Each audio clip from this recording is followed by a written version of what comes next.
9時をお知らせします。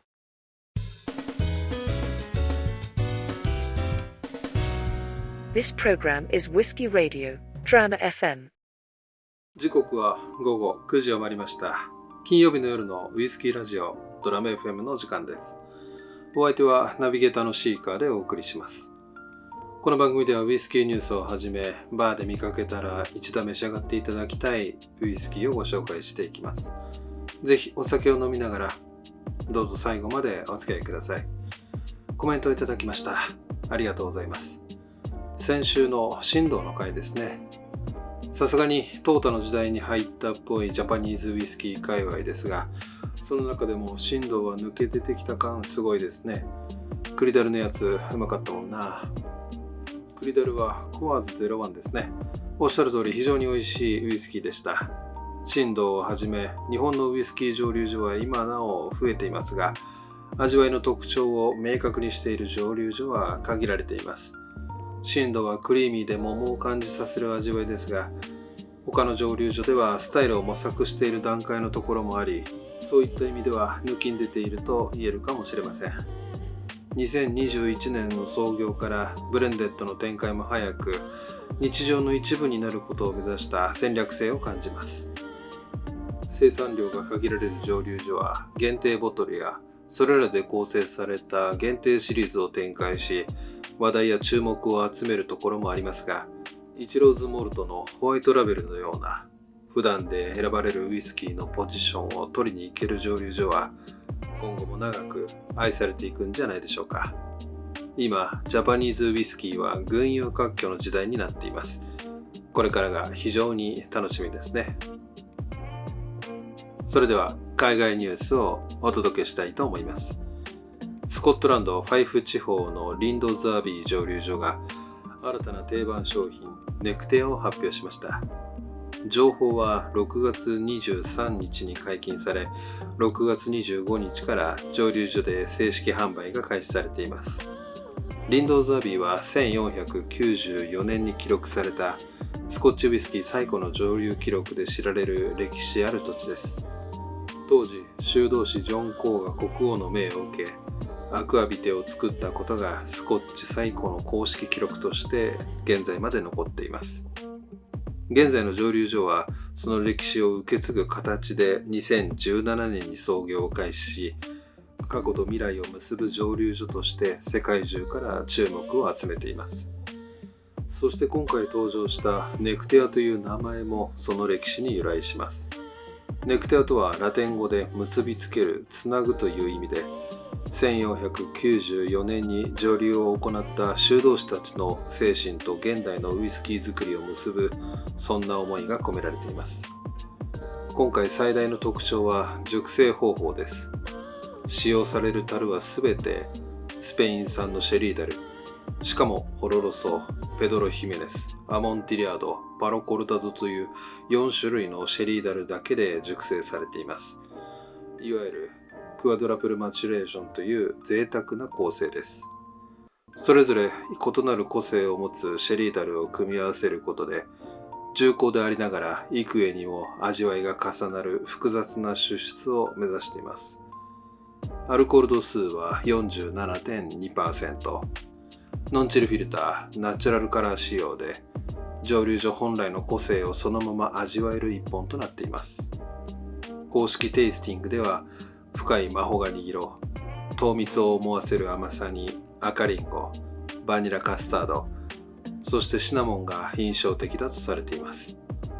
さらに注目したいのが原料へのこだわりです。使用される大麦はかつて修道士たちが耕作していたファイフ王国の土地で、現在も栽培されている地元産大麦を 100% 使用しています。単なるシェリーカスクではなく、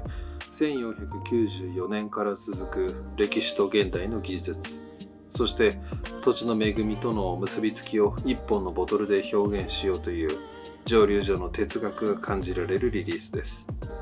リンドズアビーはスコッチウイスキーの精神的な故郷とも呼ばれる場所です。その歴史を知った上でこのボトルを味わうと、また違った魅力を感じられるかもしれません。動画の概要欄に公式サイトのリンクを貼っておきますので、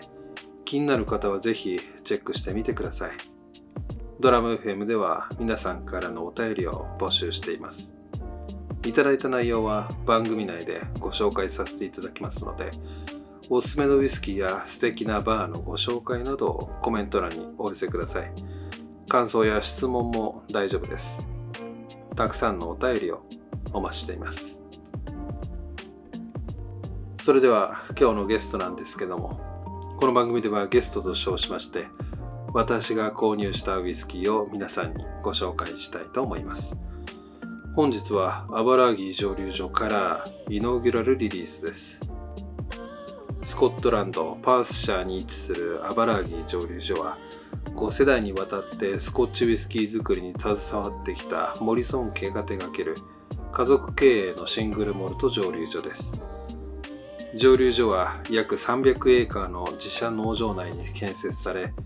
原料となる大麦の栽培から蒸留、熟成、ボトリングまで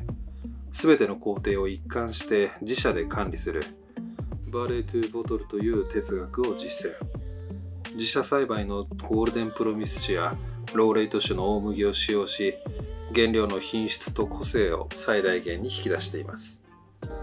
2017年に初めて原酒を仕込み、長い熟成期間を経て生み出されるウイスキーは、モリソン家が代々受け継いできた知識と経験、そしていいウイスキーには時間が必要という信念の結晶です。アバラーギーが大切にする価値観は、忍耐、本物であること、家族の伝統、洗練、確かな品質。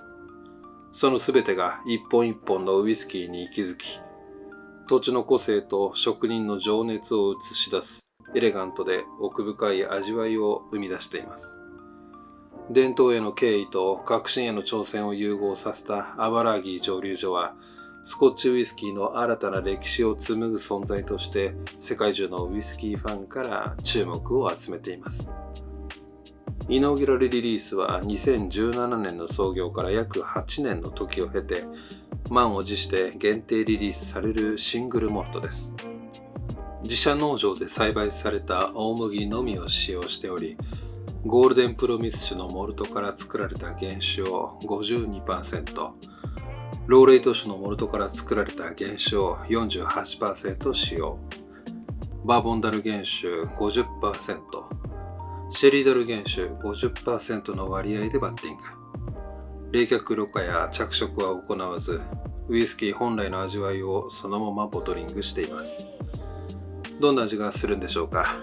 ではストレートでいただいてみたいと思います。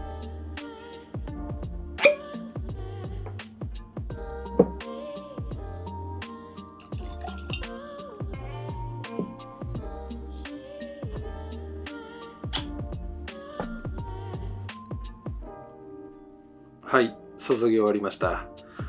色味は深みのあるアンバーですね。早速香りからいただいてみたいと思います。トップノートは柑橘の爽やかな香り。ミドルノートは麦の甘い香りにフレッシュなオーク。ラストノートはシナモンやバニラの優しいスパイス。では味わってみたいと思います。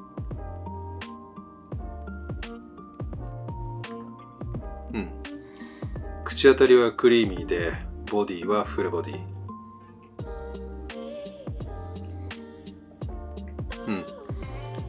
濃厚な煮詰めた柑橘のジャム。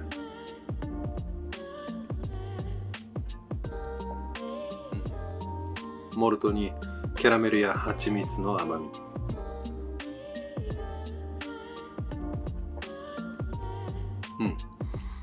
ブラックペッパーのピリッとしたスパイス。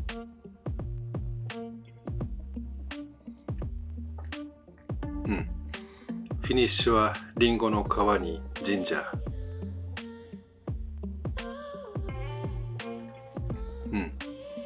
ココアやカカオのほのかな苦み。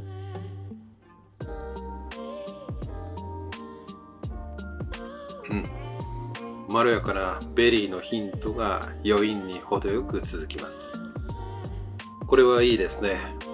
蒸留所の初リリースからかなりの完成度です。